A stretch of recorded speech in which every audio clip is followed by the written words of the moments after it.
Hello, Exercises for Injuries readers. This is Rick Kaselj. I'm coming to you with another interview with a rehabilitation or healthcare professional that is going to chat with us about shoulders and shoulder rehab. So I'm here with Tim Vagen of Unlimited Athlete. He's from Kent, Washington, and I'll get him to introduce himself to the listeners. Well, thanks for having me on. It's really a great pleasure to be on this website and talk about injury rehab. That's one of the areas that I really have gotten into for the years.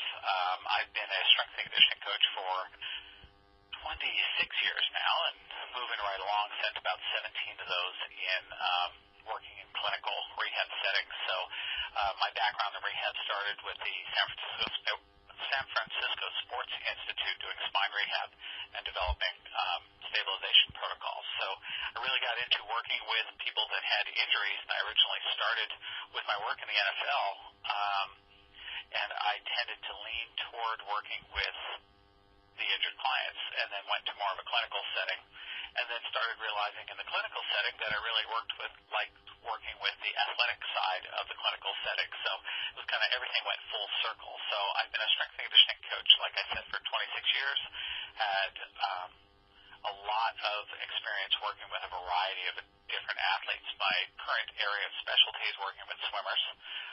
We had 15 of my athletes go to the Olympic trials this year for the USA Swimming, and we came home with a couple of medals from the Olympics, which was real nice, a lot of fun. And because I work with swimmers and a fair amount of volleyball players, I tend to really like working with shoulders and shoulder athletes, as I like to call them. Okay, so then, what's the interest with the shoulder? Why do you like working with the shoulder? Well, in working with swimmers in particular, almost everyone says with a swimmer, you're dealing not necessarily when you're going to get it or if you're going to get a shoulder injury, more when. Swimmers are notorious for a variety of shoulder injuries, just doing the overhead movements thousands and thousands of times a week. If that movement is not mechanically perfect, or all of the right strengths, right force vectors, everything else are all in place, you're going to result in overuse injuries. You do something 1,000 times correctly, it's probably going to be okay. You do something 1,000 times incorrectly, it's going to fall apart. And one thing that we were talking about before we started the call was the difference between, the regular client, let's say the average Joe's shoulder, and the athlete's shoulder, and how you should rehab them differently. But your thoughts are, you train regular Joe's shoulder the exact same or very similar as a athlete's shoulder. I wonder if you can explain that a little bit more. Absolutely. The key thing is whether the person's an athlete or the regular Joe, as you like to call them, they still have the same muscles, same tendons, same soft tissue structures. A shoulder's a shoulder. Now, the athlete will probably put perhaps a little more stress on it. If they're a swimmer, they're a volleyball player, they're a tennis player, you're probably going to get a little bit more stress. But for the most part, the shoulder's going to work like the shoulder. And as complex a joint as it is, from person to person, it doesn't really work any different. So when I work with athletes that have shoulder injuries, I'm going to do it a certain way.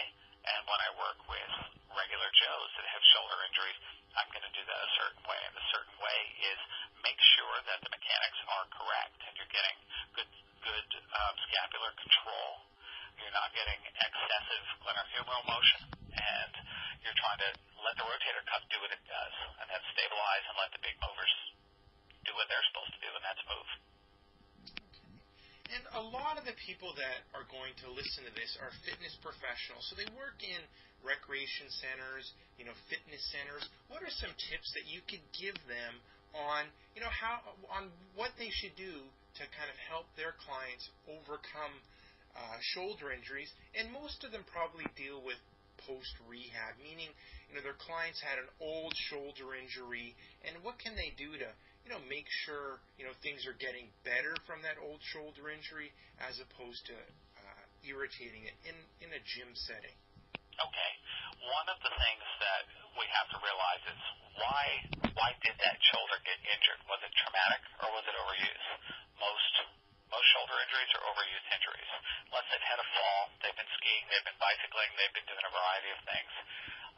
Most shoulder problems, impingement syndrome, etc., tendinitis, tendinosis, etc., is going to move in from an overuse type injury. And what you have to do when you're getting somebody that has a shoulder injury is you want to make sure all the right structures are in place. I'm a big believer in Mike Boyle's view of the mobility stability continuum. So when we start looking at what's going on with the shoulder, I think it's really important that they make sure that their client has great thoracic mobility.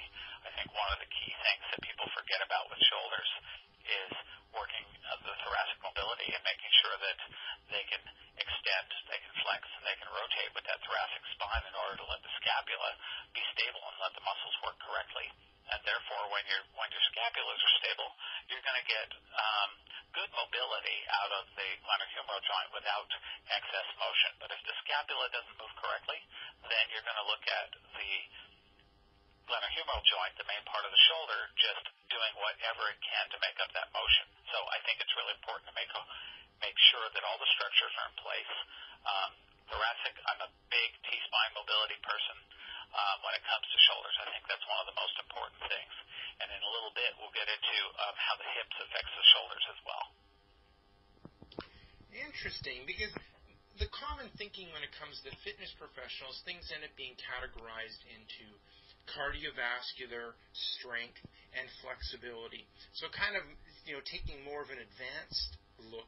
I mean, you're starting to have to look at mobility when it comes to the thoracic spine and kind of incorporating, or when you're seeing your client do various movements within the gym, your push, pulls, noticing errors when it comes to movement within the thoracic spine. It's important for the fitness professional to add some thoracic range of motion exercises to their program. For example, what would be some examples?